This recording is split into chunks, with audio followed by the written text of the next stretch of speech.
శ్రీ శ్రీ శివాయ గురవే నమః. నిన్న మనం చెప్పుకున్నాం, శిక్షావళి చెప్పుకుంటే ఐదు అధ్యాయాలు చెప్పుకున్నాము, 5 అనువాకాలు చెప్పుకున్నాము. ఇప్పుడు 6వ అనువాకం చెప్పడానికి ప్రయత్నిస్తాం అన్నమాట.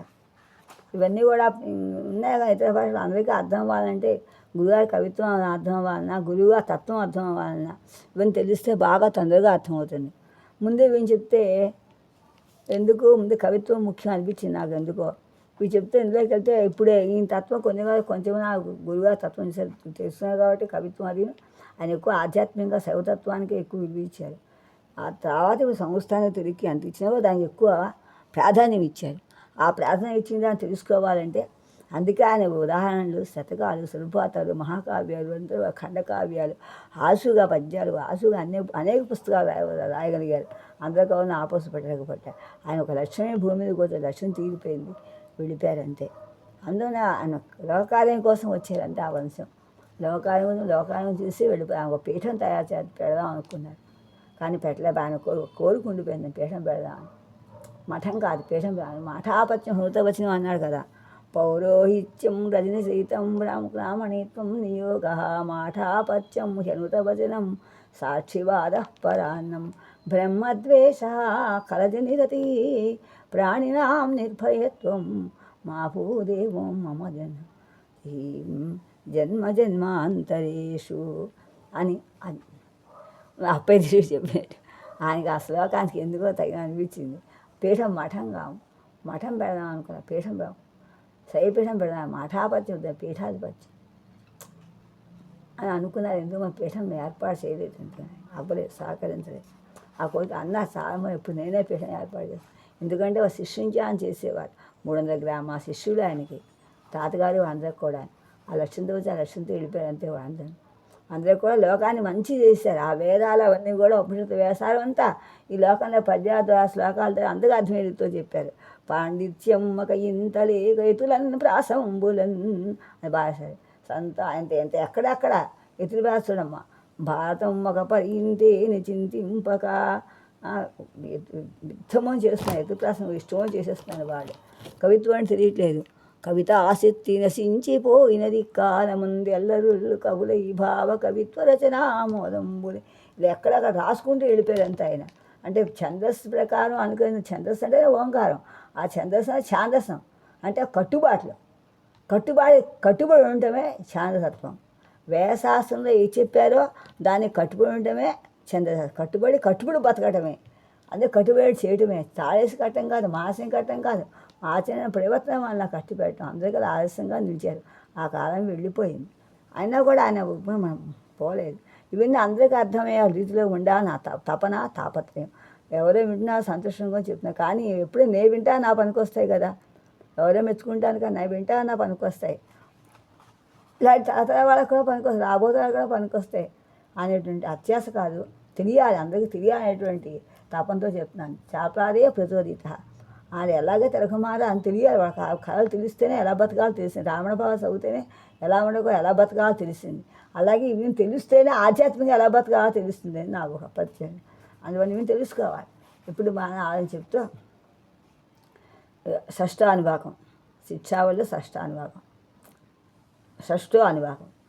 సయేషో ఆంతర్హృదయ ఆకాశ తస్మిన్నయం పురుషో మనోమయ అమృతో హిరణ్మయ అంతరేణ తాలూకే వ్యాయేషస్తన ఇవాలంబతే సేంద్రయోని యత్రాసౌ కేశాంతో నివర్తతే వ్యపోహ్య శీర్షకపాలే అందుకేం చెబుతుంది.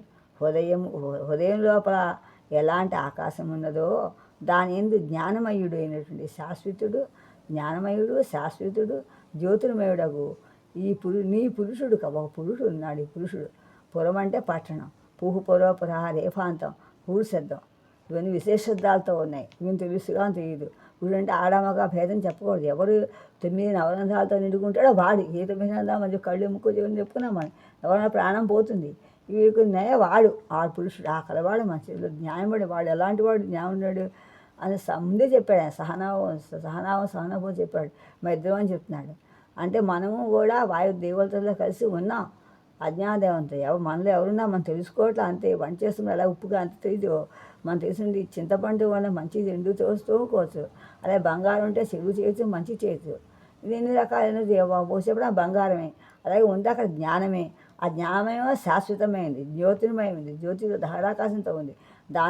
దాని పురుషుడు, దానిలో ఈ పురుషుడు ఉన్నాడు.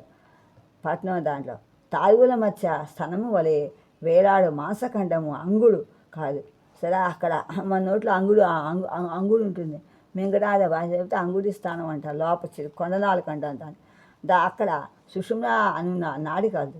అదే ఇంద్రునికి బ్రహ్మ మార్గం. అదే ఇంద్రునికి బ్రహ్మ మార్గం. పాపిడి ఉన్న చోట అది తలను బుర్రెను చీల్చుకొని పైకి వెళ్తుంది. సరే, పాపిడి పైకి వెళ్తుందన్నమాట. అక్కడి నుంచి సుషుమ్న నాడి నుంచి పైకి వెళ్తుంది. సహస్ర ఆవరికి వెళ్తుంది. బయటకు వస్తే పై పదవి కింద మీద బయటకు వస్తాయి అని చెప్పుకుంటూ అది షష్ఠ అనువాకంలో చెప్పింది. ఎంత విశేషం ఉంటుంది. నేను తెలుసుకోవాలి. అలా ఎంత సైన్స్ ఇవంతా సైన్స్ అభివృద్ధి వచ్చి ఉపనిషత్తులన్నీ పైకి వస్తాయి అని నాన్నగారు చెప్పేది. ఇది మాత్రం అది యథార్థం. అది నాన్నగారు ఎవరైనా చెప్తారు. సైన్స్ అభివృద్ధి ఇన్ని పైకి వస్తాయి. అవి కూడా ఇప్పుడు అన్నీ టీవీలో పెట్టేస్తున్నారు. అన్నీ కూడా ఇదే శరీరం బొమ్మలు వేసి చెప్తున్నారు. ఇవి తెలియాలని తాపసిందో వాళ్ళు చెప్తున్నారు. అన్నీ తెలుసుకోవాలి. భూరిత్యగ్నో పతిష్టతి, భూరిత్యగ్నో ప్రతిష్టతి, భువ ఇది వాయో, సువరితి ఆదిత్యే, మహ ఇది బ్రహ్మణి, ఆప్నోతి స్వరాజ్యం, ఆప్నోతి మనస్పతిం. ఆ నాడి ద్వారా, సుషుమ్నా నాడి ద్వారా మనోమయ ఆత్మను దర్శించినవాడు భువను అగ్నియందు, భూవ అను అగ్నియందు ఉండును. భువం అనే వాయువునందు, సూర్యుడినందును, మహమనున్నది బ్రహ్మమునందును ఉండును. అతడు స్వరాజ్యమును పొందును. మనస్సునకు ప్రభువైన బ్రహ్మముని పొందును. స్వరాజ్యం అని చెప్తూ ఉంటారు మంత్రాలు చదువుతున్నప్పుడు. వాక్పతి చక్షుష్పతి శ్రోత్రప్రతి విజ్ఞానపతి ఏతత్తతో భవతి ఆకాశ శరీరం బ్రహ్మ సత్యాత్మ ప్రాణారామం మన ఆనందం శాంతి సమృద్ధమమృతం ఇది ప్రాచీన యోగ్య ఉపాసస్వ.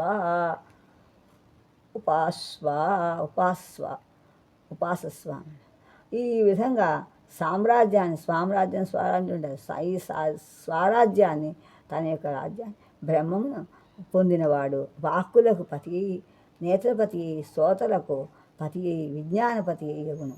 పిదప ముందు మనం చెప్పినట్లుగానే ఏమవుతుంది? ఆకాశంతో సమాశరీరములు కలిగి బ్రహ్మవై సత్యరూపమును ప్రాణమును విహరించును. మనస్సును ఆనందమొందుతూ శాంతి చే సమృద్ధమే అమృత స్వరూపమై ఉండును. ఈ విధంగా ప్రాచీన యోగ్య దీన్ని ఉపాసించుము అని చెప్తున్నాడు. షష్ఠ ఇది సప్తమో అనువాకం. పృథివ్యంతరిక్షం జ్యోతిషో అవాంతరదిశ పృథ్వ్యంతరిక్షం జ్యోతిషో అంతర్దిశ దివ అంతర్దిశ దివ అంతర్దిశ దిశ అవాంతర్దిశ రెండు కాదు. పృథివీ అంతరిక్షం దిశౌ అవాంతరదిశ అగ్నిర్వాయు ఆదిత్యశ్చంద్రమా నక్షత్రాణి ఆప ఓషధయో వనస్పతయ ఆకాశ ఆత్మ ఇత్యధిభూతం ఆధ్యాత్మకం అని విడదీసి చెప్పడానికి నేను ప్రయత్నించాను. అతన్ని ఇంకేం లేదు. ఇంకా ప్రాణో వ్యానో పాన ఉదాన సమాన చక్షుశ్రోతం మనోవాక్త్వకు చర్మ మాంసం వాస్నా వాస్తి మజ్జ ఏతద్ధి విధాయ ఋషరో వాచతు ఋషి అవోచతు పాంక్తం వా ఇదం సర్వం పాంక్తేనైవ పాంక్తం శృణోతీతి. భూమి అంతరిక్షము దివము దిక్కులు ఇవన్నీ అమరంలో కూడా మేము అర్థమైన అమరం చదవాలి. శబ్దాచంద్రు చదవాలి. అమర కోసం అమరసింహుడు రాశాడు. వాడి పేరే అమరం రాశాడు. అందువలన భూమి అంతరిక్షము దివము దిక్కులు అవాంతర దిక్కులు ఇది లోకపంచకము. వాని ఉపాసన అధిలోకమందును నిప్పు గాలి సూర్యుడు చంద్రుడు నక్షత్రములు ఇవి తాపంచికముని ఉపాసన అధిక దైవము. నీళ్లు, ఔషధులు, వనస్పతులు, ఆకాశము అను ఆత్మ ఈ భూత పంచకము. వీని ఉపాసన ఆధిభూతము, దీని ఉపాసన ఆధిభూతము అందరు. ఇంకా ఆధ్యోపాసన గూర్చి చూద్దాం. ప్రాణము, వ్యానము, అపానము, ఉదానము, సమానము అని ఇవి వాయు పంచకాలు. కన్ను, చెవి, మనస్సు, వాక్కు, త్వక్కు ఇవి ఇంద్రియ పంచకములు. చర్మము, మాంసము, వస, ఎముకలు, మధ్య ఇవి ధాతు పంచకములు. వీని ఉపాసించిన వారిని విధిగా ఋషి తెలిపారు. ఈ జగమంతయు పంచసంఖ్యతో కూడినది. పంచసంఖ్యతోనే కలిగిన ఉపాసనతోనే పంచసంఖ్యాత్మకమైన విరాట్ రూపం సౌజ్ఞము పొందుతున్నది. మనం చెప్పుకుని ఇప్పుడు అంతా గురువుగా చెప్తాం కాబట్టి చెప్తున్నాం. ఎప్పుడైనా మనం ఏం చెప్పుకున్నాం అంతా అన్ని ఉపనిషత్తులు చెప్పుకున్నాం. ఉపనిషత్తు సారం అంతా ఏంటి? అది ఉపనిషత్తు సారం అంతా గురువుగారు అది చక్కగా బ్రాహ్మణం శివలింగం కట్టినప్పుడు ఎలా చేయాలో చెప్పారు. అని మనం చెప్పుకున్నాము. ఇంకా ప్రతిదీ కూడా శరణమని శరణంటిని తరంటే చెప్పుకున్నాము. దానికి వివరణ ఆత్మకమై చెప్పడానికి నేను ప్రయత్నిస్తున్నాను. అందుకే ముందలాగా పైన రాశాను పేరు. ఇది సప్తమో అనువాక. ఓమితి బ్రహ్మ. సప్తమం అయిపోయింది. ఇప్పుడు అష్టమో అనువాకం. ఓమితి బ్రహ్మ, ఓమితి ఇదం సర్వం, ఓమిత్యేతం అనుకృతి అస్మవా అనుకృతి హస్మవా ఆప్రోశ్రావ ఏది అప్యోశ్రావ ఇది ఆశ్రవయంతి. ఓమితి సామాని గాయంతి. ఓం సోమితి శస్త్రాన్ని సంసంతి.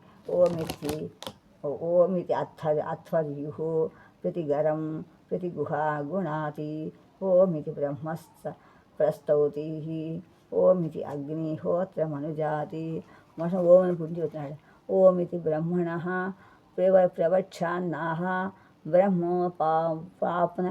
బ్రహ్మణోపాప్నవానితి. బ్రహ్మైవోపాప్నోతి అని. ఓం అది బ్రహ్మ. ఇదంతా కూడా ఓంకారం.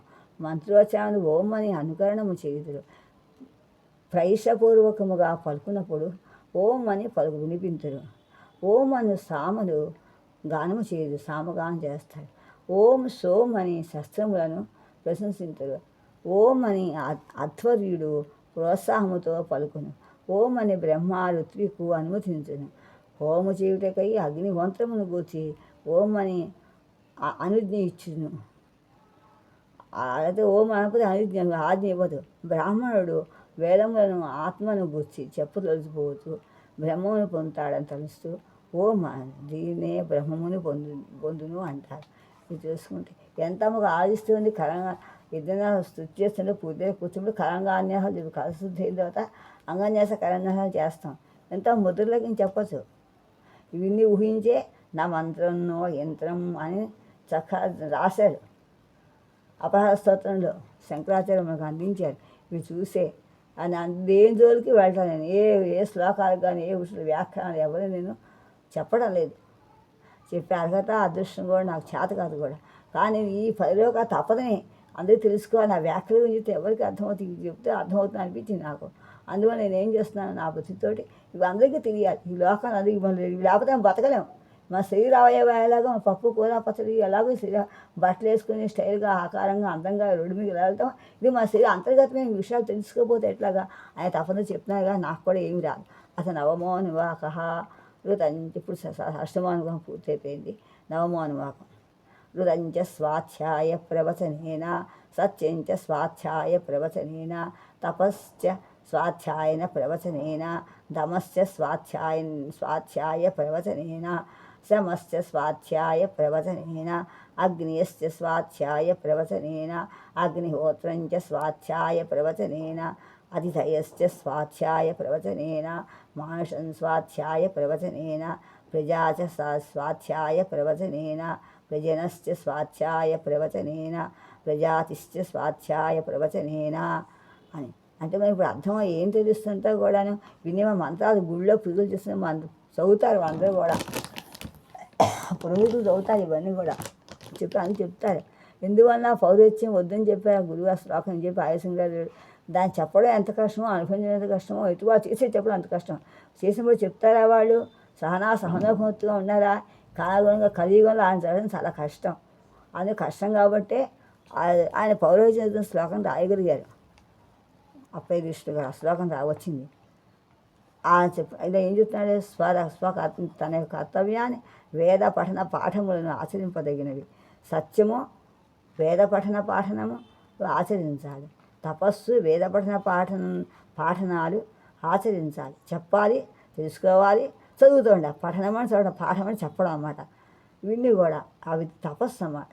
తపస్సు బాహ్యేంద్రియ నిగ్రహము వేద పఠన పాఠములు ఆచరింపదగినవి. బాహ్యేంద్రియ నిగ్రహం ఉండాలి. వేద పఠన పఠన పాఠనాలు ఉండాలి. ఇవన్నీ సేపు పఠనమని చెప్పడం. పఠనమని చదవడం, పాఠమని చెప్పడం. మనం చదవాలి, చదివించేవి చేయాలి. ఈ కాలంలో మనకి ఎక్కువ మంది దొరకట్లేదు. పుస్తకాలు ఇవన్నీ చదువుకోవడం ఈజీగా, చాలా తేలిగ్గా ల్యాప్టాప్లు ఇవన్నీ వస్తాయి, ఫోన్లు, సెల్ ఫోన్లు, సినిమాలు అవన్నీ వస్తాయి. పాఠాలు డబ్బులు కొంటున్నాం, చదువుకోవట్లేదు. దాని ప్రయత్నంతో చెప్తున్నాను కదా అని చెప్తాం కదా. ముందుగా అంటే నీ భావం చూద్దాం ఒకసారి. అంతరింద్రియ నిగ్రహములు వేద పాఠనము ఆచరించాలి. అగ్నిని ఆదానము చేయుట వేద పఠన పాఠములు ఆచరింపదగినవి. హోము చేయుట వేద పఠన పాఠములు ఆచరింపదగినవి. అతిథి పూజ వేద పఠన పాఠములు ఆచరింపదగినవి. మనుజ కార్యములు వేద పఠన పాఠములు ఆచరింపదగినవి. సంతానము కనుట వేద పఠన పాఠములు ఆచరింపదగినవి. ఋతుకాలమున భార్యను కలియుట వేద పఠన పాఠములకు ఆచరింపదగినవి. పౌత్ర దర్శనము వేద పఠన పాఠము చేత ఆచరింపదగినవి. శనిశ్వర అందుకే ధర్మార్థకా మోక్షాలు ఉన్నాడు. భార్య అంటే విలువ ఏం చెప్తున్నాడు? భార్య. అందుకే అన్నయ్య గారు భార్య విలువ చెప్పాడు. అన్నయ్య గారు శకునులు చెప్పించాడు. మనం సహా చెప్పుకున్నాం. ఊరికే గుర్చేస్తున్నా అంతే. చెప్తే ఎందుకు చాలా పాత అవుతుంది. ముఖ్య విషయం తెలుసుకోవాలి. విషయంలో దిక్సూచిగా చెప్తున్నా అంతే. సత్యమితి సత్యవచ రాధీతర తప ఇది తపో నిత్య పౌరుషిష్టి స్వాధ్యాయ ప్రవచనే ఏ వేతి నాకో మౌద్గల్య తథి తప. సత్యమే ఆచరింపదగినదని సత్యవచనుడైనటి రాధీధరుడు చెప్పాడు. తపస్సే ఆచరింపదగినవి అయినటువంటి పౌరుషిష్టి అన్నాడు. స్వాధ్యాయన ప్రవచనాలే ఆచరింపదగినవి అని ముద్గలని కుమారుడగు నాకుడు అన్నాడు. అదే తపస్సు అన్నాడు. ఎవరు చెప్పారు? తర్వాత నవమో అనుభవం అయిపోయింది. దశమో అనుభవం. అహం వృక్షస్సరేరివా ప్రేరక కీర్తి పృష్టం గిరేరివ ఊర్ధ్వ పవిత్రో వాదినీవా స్వమృతస్మస్మి. నేను సంసారం అనేది వృక్షమునకు ప్రేరకుడను. నా కీర్తి పర్వత శివము వలె ఉన్నతమేది. నాకు ఉత్తమమైనటువంటి బ్రహ్మము పవిత్ర కారణము. సూర్యునందుల తేజస్సు వలె సుఖమైన అమృత స్వరూపుడను నేను అని తాగు చెప్తున్నాడు అన్నమాట. అలాంటి వాడు అని చెప్తూ ద్రవిణం సువర్చసం సుమేధ అమృతోక్షిత ఇది త్రిశంకో వేదానువచనం. ధనము వర్చస్సునకు ఆత్మతత్వమును మంచి మేధ గలవాడుగాను అమృతము చే తలుపబడిన వాడును అను ఇది త్రిశంకుని వేదవాక్యము. త్రిశంకు వేదవాక్యం ఎంత బాగా చెప్తున్నాడు చూడండి. త్రిశంకు వేదవాక్యం. ధనం అంటే ఒక డబ్బు ఒకటే కాదు, డబ్బు ఒకటే ఆధ్యాత్మ. అందుకే ఆముష్ముధవులు అని చెప్పాము ఆయన గురించి. అలా పుట్టిన అదృష్టం కూడా మనిషి. ఇది దశమో అనువాకం. ఏకాదశి అనువాకం. వేదమనూచ్య ఆచార్యో అంతే వాసినమనుశాస్తి సత్యం వదా ధర్మం చరా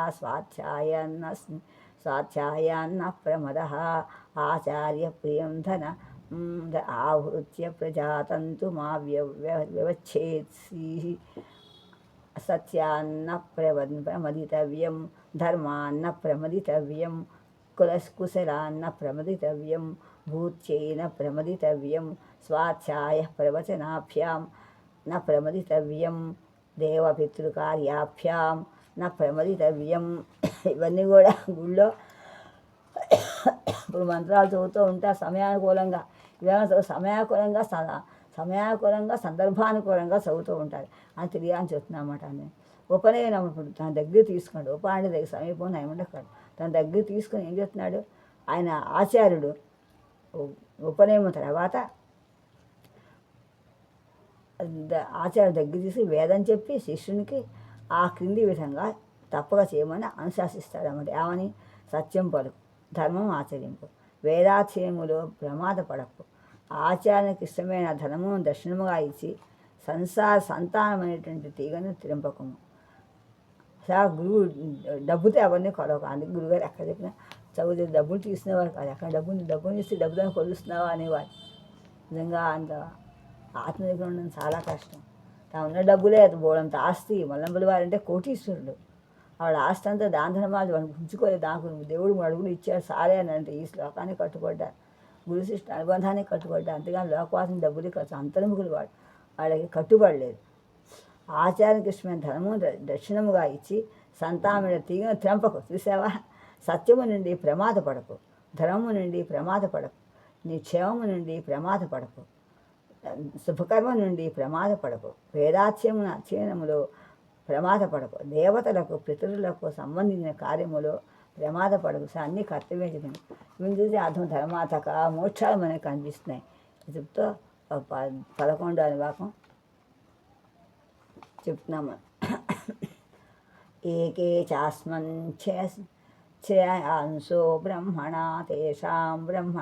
తేషాం త్వయా ఆసనేన ప్రశ్వసితవ్యం శ్రద్ధయా దేయం అశ్రద్ధయా దేయం శ్రియా దేవం హ్రియా దేయం భియా దేయం సంవిదా దేయం అధైరితే కర్మ విచిత్సా వా వృత్త విచిత్సికా వా స్యాత్ ఏ తత్ర బ్రహ్మణా సంవర్షిణః యుక్త ఆయుక్త అరుక్ష ధర్మ కామా స్యుః యథా తే తత్ర ప్రవర్తరేత్ తథా తత్ర వర్తేథాః. ఎవరైతే మనలో శ్రేష్ఠుడైన బ్రహ్మణుడు ఉన్నారో వారి ఆసనము చేత నీవు శ్రమ కొట్టవలేను. నీ శ్రమ పోగొట్టాలి. అందరికి కూర్చుని శ్రద్ధతో వారికి ఇయ్యవలను, అచితతో ఇవ్వవలదు. గురువు దగ్గర ఎలా ఉండాలో చెప్తున్నారు. అచితతోనైనా ఇయ్యదగు అని చెప్పవచ్చును. శ్రద్ధతో ఆయనకి ఇవ్వాలి. అననే చాక్షేన భగవన్న వినవ. మంచిగా తెలివిగా బాగా అలవాటు అయిపోతే తెలివికి యథాలాపంగా నడుము వచ్చేస్తాయి. మంచి లక్షణాలు. సంస్కార ప్రార్థన ఇవ అదే ఊరికే చెప్పలేదు. సంస్కార ప్రార్థన ఇవ అన్నాడు. పూర్వంలో వచ్చిన వస్తాయి అన్నాడు.